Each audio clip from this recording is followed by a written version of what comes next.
हार ही सकल सलभ समुदाय अर्थात भगवान राम के आशीर्वाद से, उनके अनुसरण से अविद्या, अज्ञान और अंधकार मिट जाते हैं। जो भी नकारात्मक शक्तियां हैं वो हार जाती हैं और भगवान राम के अनुसरण का अर्थ है मानवता का अनुसरण, ज्ञान का अनुसरण।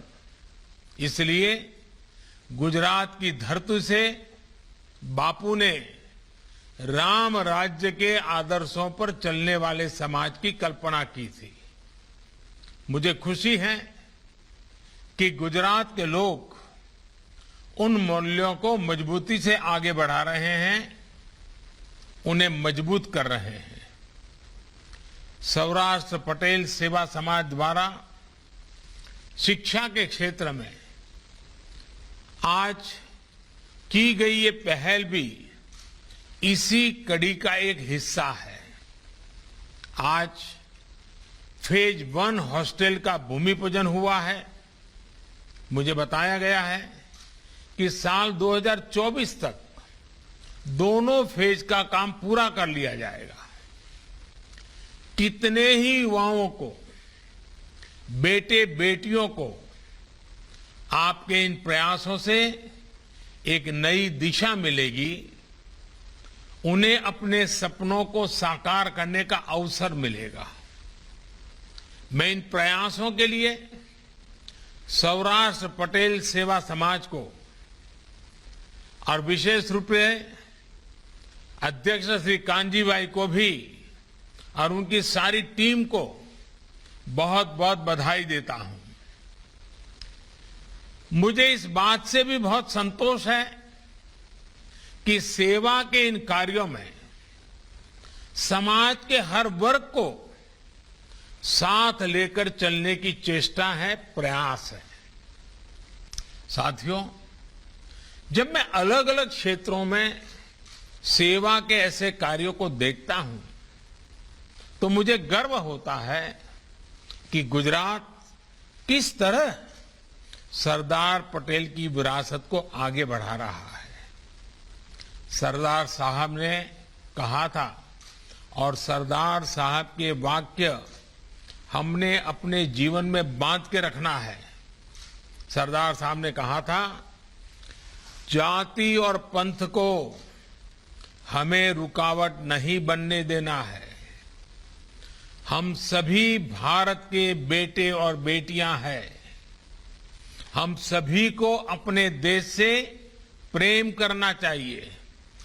परस्पर स्नेह और सहयोग से अपना भाग्य बनाना चाहिए। हम खुद इसके साक्षी हैं कि सरदार साहब की इन भावनाओं को गुजरात ने किस तरह हमेशा मजबूती दी है। राष्ट्र प्रथम ये सरदार साहब की संतानों का जीवन मंत्र है। आप देश दुनिया में कहीं भी चले जाइए, गुजरात के लोगों में ये जीवन मंत्र आपको हर जगह दिखेगा। भाइयों और बहनों, भारत इस समय अपनी आजादी के 75वें वर्ष में है। ये अमृतकाल हमें नए संकल्पों के साथ ही उन व्यक्तियों को याद करने की भी प्रेरणा देता है जिन्होंने जनचेतना जागृत करने में बड़ी भूमिका निभाई। आज की पीढ़ी को उनके बारे में जानना बहुत ही आवश्यक है। आज गुजरात जिस ऊंचाई पर पहुंचा है, उसके पीछे ऐसे अनेकों लोगों का तप, त्याग और तपस्या रही है। विशेषकर शिक्षा क्षेत्र में ऐसे ऐसे व्यक्तित्व हुए जिन्होंने गुजरात की शिक्षा व्यवस्था को मजबूत करने में बड़ी भूमिका निभाई। हम सब शायद जानते होंगे, उत्तर गुजरात में जिनका जन्म हुआ और आज गुजरात के हर कोने में उनको याद किया जाता है, ऐसे ही एक महापुरुष थे श्री छगन भा। उनका दृढ़ विश्वास था कि शिक्षा ही समाज के सशक्तिकरण का सबसे बड़ा माध्यम है।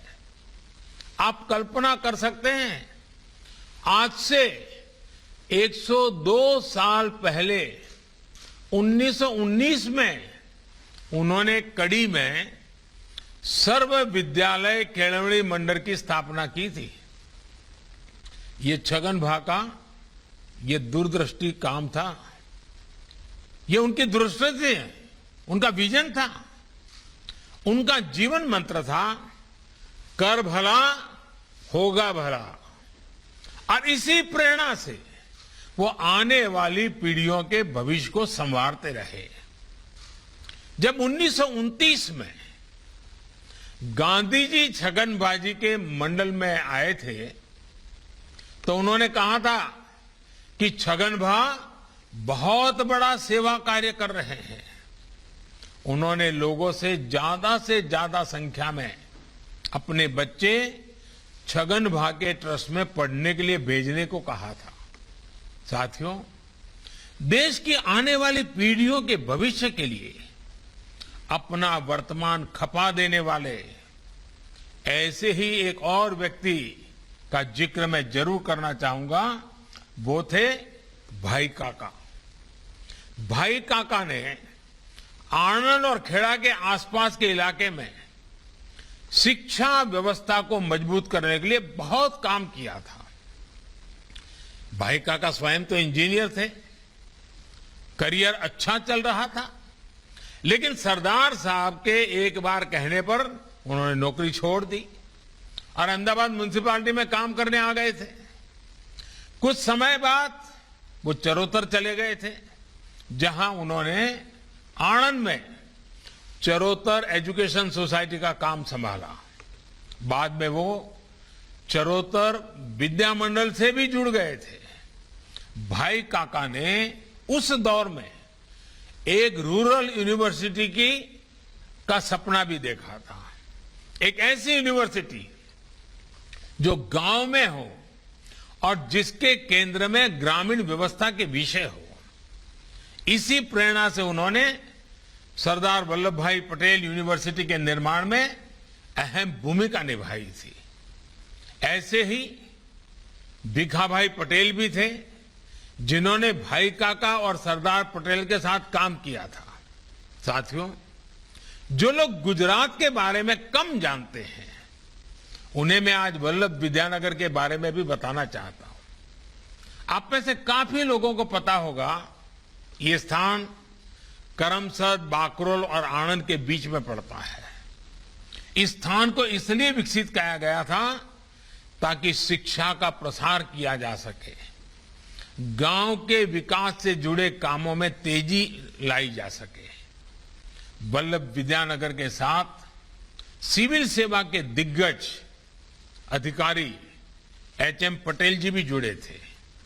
सरदार साहब जब देश के गृह मंत्री थे तो एचएम पटेल जी उनके काफी करीबी लोगों में गिने जाते थे। बाद में वो जनता पार्टी की सरकार में वित्त मंत्री भी बने। साथियों, ऐसे कितने ही नाम हैं जो आज मुझे याद रह रहे हैं। सौराष्ट्र की अगर बात करें, हमारे मोहनलाल लालजीभाई पटेल, जिनको हम मोला पटेल के नाम से जानते थे, मोला पटेल ने एक विशाल शैक्षिक परिसर का निर्माण करवाया था। एक और मोहन भाई बिरजी भाई पटेल जी 100 साल से भी पहले पटेल आश्रम के नाम से एक छात्रावास की स्थापना कर अमरेली में शिक्षा व्यवस्था को मजबूत करने का काम किया था। जामनगर में केशवजी भाई अरजी भाई विराणी और करसन भाई बेचर भाई विराणी, इन्हें दशकों पहले बेटियों को शिक्षित करने के लिए स्कूल और छात्रालय बनाए थे। आज नगीन भाई पटेल, साकरचंद भाई पटेल, गणपत भाई पटेल, ऐसे लोगों द्वारा किए गए प्रयासों का विस्तार हमें गुजरात के अलग अलग विश्वविद्यालयों के रूप में दिखता है। आज का ये सुअवसर इन्हें याद करने का भी बेहतरीन दिन है। हम ऐसे सभी व्यक्तियों की जीवन गाथा को देखें तो पाएंगे कि किस तरह छोटे छोटे प्रयासों से उन्होंने बड़े बड़े लक्ष्यों को प्राप्त करके दिखाया। प्रयासों की यही सामूहिकता बड़े से बड़े नतीजे लाकर दिखाती है। साथियों, आप सबके आशीर्वाद से मुझ जैसे अत्यंत सामान्य व्यक्ति को, जिसका कोई पारिवारिक या राजनीतिक बैकग्राउंड नहीं था, जिसके पास जातिवादी राजनीति का कोई आधार नहीं था, ऐसे मुझ जैसे एक सामान्य व्यक्ति को आपने आशीर्वाद देकर गुजरात की सेवा का मौका 2001 में दिया था। आपके आशीर्वाद की ताकत इतनी बड़ी है कि आज 20 साल से अधिक समय हो गया, फिर भी अखंड रूप से पहले गुजरात की और आज पूरे देश की सेवा करने का सौभाग्य मिला है। साथियों, सबका साथ सबका विकास का सामर्थ्य क्या होता है, ये भी मैंने गुजरात से ही सीखा है। एक समय गुजरात में अच्छे स्कूलों की कमी थी, अच्छी शिक्षा के लिए शिक्षकों की कमी थी। उमिया माता का आशीर्वाद लेकर, खोड़ल धाम के दर्शन करके मैंने इस समस्या के समाधान के लिए लोगों का साथ मांगा, लोगों को अपने साथ जोड़ा। आपको याद होगा, गुजरात ने इस परिस्थिति को बदलने के लिए प्रवेशोत्सव की शुरुआत की थी। स्कूलों में शिक्षा की गुणवत्ता बढ़े, इसके लिए साक्षरदीप और गुणोत्सव शुरू किया गया था। तब गुजरात में बेटियों के ड्रॉप आउट की भी एक बड़ी चुनौती थी। अभी हमारे मुख्यमंत्री भूपेंद्र भाई ने इसका वर्णन भी किया। इसके कई सामाजिक कारण तो थे ही, कई व्यवहारिक कारण भी थे। जैसे कितनी ही बेटियां चाहकर भी इसलिए स्कूल नहीं जा पाती थी क्योंकि स्कूलों में बेटियों के लिए शौचालय ही नहीं होते थे। इन समस्याओं के समाधान के लिए गुजरात ने पंचशक्तियों से प्रेरणा पाई। पंचामृत, पंचशक्ति यानी ज्ञान शक्ति, जनशक्ति, जल शक्ति, ऊर्जा शक्ति और रक्षा शक्ति। स्कूलों में बालिकाओं के लिए शौचालय बनवाए गए। विद्या लक्ष्मी बॉन्ड, सरस्वती साधना योजना, कस्तूरबा गांधी बालिका विद्यालय, ऐसे अनेक प्रयासों का परिणाम यह हुआ कि गुजरात में न केवल पढ़ाई का स्तर बेहतर हुआ बल्कि स्कूल ड्रॉप आउट रेट भी तेजी से कम हुआ।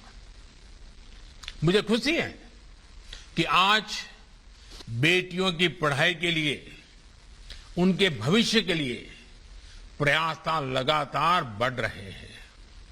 मुझे याद है,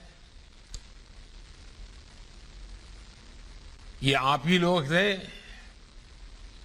जिन्होंने सूरत से पूरे गुजरात में बेटी बचाओ अभियान चलाया था।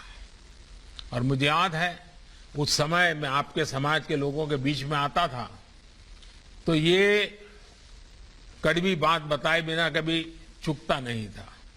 आप राजी हो जाएं, नाराज हो जाएं, इसका ख्याल किए बिना मैंने हमेशा कड़वी बात बताई थी बेटियों को बचाने की। और मुझे आज संतोष से कहना है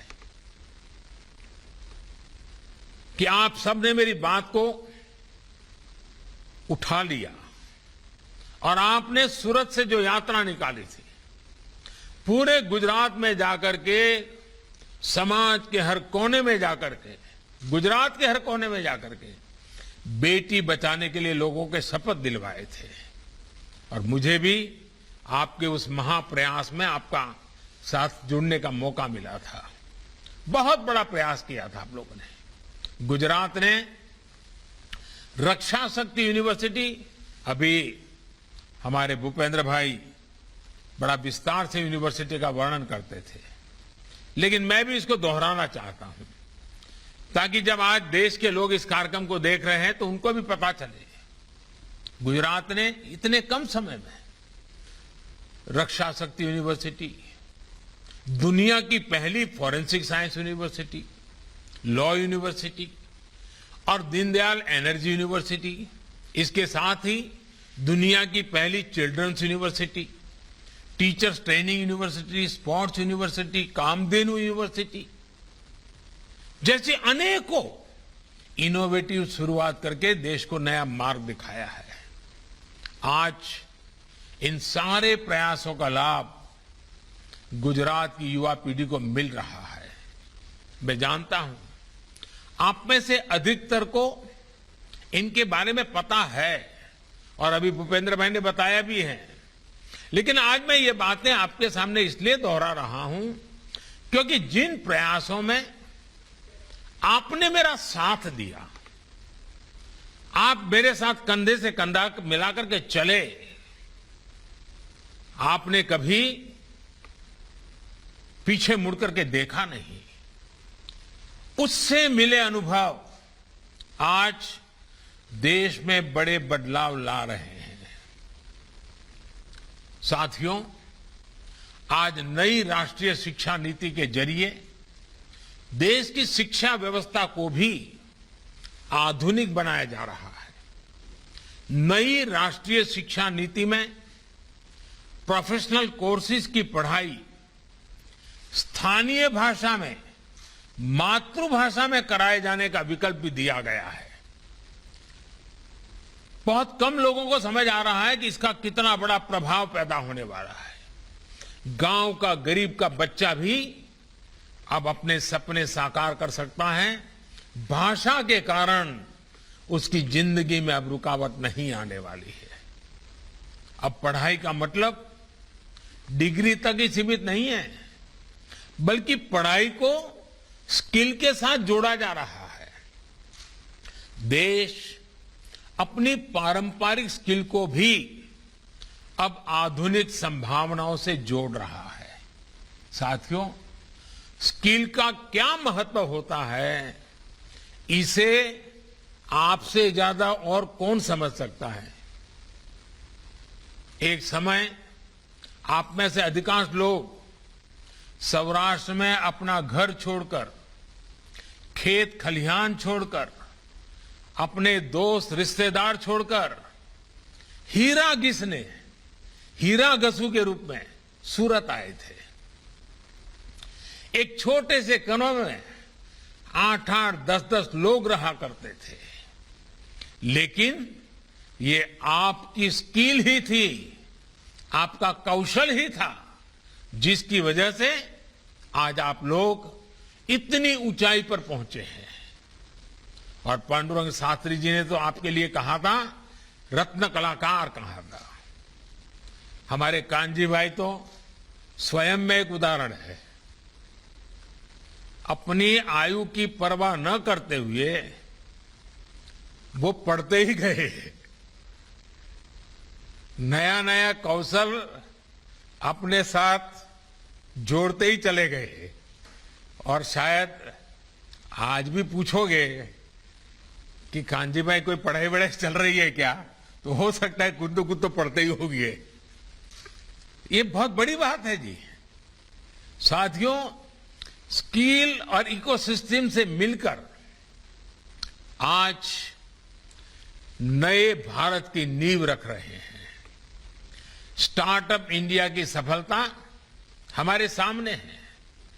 आज भारत के स्टार्टअप्स पूरी दुनिया में पहचान बना रहे हैं। हमारे यूनिकॉर्न्स की संख्या अब रिकॉर्ड बना रही है। कोरोना के कठिन समय के बाद हमारी अर्थव्यवस्था ने जितनी तेजी से वापसी की है, उससे पूरा विश्व भारत को लेकर आशा से भरा हुआ है। अभी हाल में एक विश्व संस्था ने भी कहा है कि भारत फिर दुनिया की सबसे तेजी से आगे बढ़ने वाली अर्थव्यवस्था बनने जा रहा है। मुझे विश्वास है गुजरात राष्ट्र निर्माण के अपने प्रयासों में हमेशा की तरह सर्वश्रेष्ठ रहेगा, सर्वश्रेष्ठ करेगा।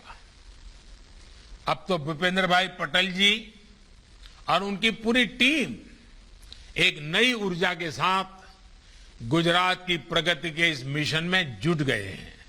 साथियों, वैसे भूपेंद्र भाई के नेतृत्व में नई सरकार बनने के बाद आज पहली बार मुझे इतने विस्तार से गुजरात के लोगों को संबोधित करने का अवसर मिला है। एक साथी कार्यकर्ता के रूप में भूपेंद्र भाई से मेरा परिचय 25 वर्ष से भी ज्यादा का है। ये हम सभी के लिए बहुत गौरव की बात है कि भूपेंद्र भाई एक ऐसे मुख्यमंत्री है जो टेक्नोलॉजी के भी जानकार हैं और जमीन से भी उतना ही जुड़े हुए हैं। अलग अलग स्तर पर काम करने का उनका अनुभव गुजरात के विकास में बहुत काम आने वाला है। कभी एक छोटी सी म्युनिसिपैलिटी नगर पालिका के सदस्य, फिर नगर पालिका के अध्यक्ष, फिर अहमदाबाद महानगर के कॉरपोरेटर, फिर अहमदाबाद महानगर पालिका की स्टैंडिंग कमेटी के चेयरमैन, फिर औड़ा जैसी प्रतिष्ठित संस्थान के चेयरमैन, करीब करीब 25 वर्षों तक अखंड रूप से उन्होंने ग्रास रूट शासन प्रशासन को देखा है, परखा है, उसका नेतृत्व किया है। मुझे खुशी है कि आज ऐसे अनुभवी व्यक्ति गुजरात की विकास यात्रा को तेज गति से आगे बढ़ाने के लिए गुजरात का नेतृत्व कर रहे हैं। साथियों, आज हर गुजराती को इस बात का भी गर्व होता है कि इतने लंबे समय तक सार्वजनिक जीवन में रहने के बावजूद, इतने बड़े पदों पर रहने के बाद भी, 25 साल तक कार्य करने के बाद भी भूपेंद्र भाई के खाते में कोई विवाद नहीं है।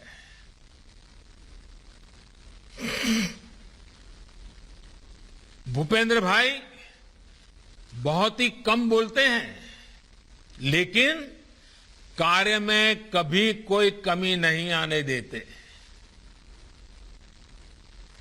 एक साइलेंस वर्कर की तरह, एक मूक सेवक की तरह काम करना उनकी कार्यशैली का हिस्सा है। बहुत कम ही लोगों को यह भी पता होगा कि भूपेंद्र भाई का परिवार हमेशा से आध्यात्म के प्रति समर्पित रहा है। उनके पिताजी आध्यात्मिक क्षेत्र से जुड़े रहे हैं। मेरा विश्वास है ऐसे उत्तम संस्कार वाले भूपेंद्र भाई के नेतृत्व में गुजरात चौतरफा विकास करेगा। साथियों, मेरा एक आग्रह आप सभी से आजादी के अमृत महोत्सव को लेकर भी है। इस अमृत महोत्सव में आप सभी को भी कुछ संकल्प लेना चाहिए, देश को कुछ देने वाला मिशन शुरू करना चाहिए। ये मिशन ऐसा हो जिसका प्रभाव गुजरात के कोने कोने में नजर आना चाहिए। जितना सामर्थ्य आप में है, मैं जानता हूं आप सब मिलकर के ये कर सकते हैं। हमारी नई पीढ़ी देश के लिए, समाज के लिए जीना सीखे, इसकी प्रेरणा भी आपके प्रयासों का अहम हिस्सा होनी चाहिए। सेवा से सिद्धि के मंत्र पर चलते हुए हम गुजरात को, देश को नई ऊंचाई पर पहुंचाएंगे। आप सबके बीच लंबे अरसे के बाद आने का सौभाग्य मिला। सबके यहां वर्चुअली मैं सबके दर्शन कर रहा हूं। सारे पुराने चेहरे मेरे सामने हैं અને ભલે દૂરથી તો દૂરથી પણ તમને બધાને મળ્યાનો આનંદ તો આવે જ।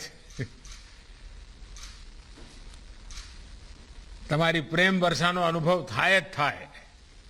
અને આજે આપ સૌને ભલે દૂરથી પણ ફરી એકવાર મળવાનો મોકો મળ્યો। બધા વડીલોને પણ હું તો આજે જોઉં છું।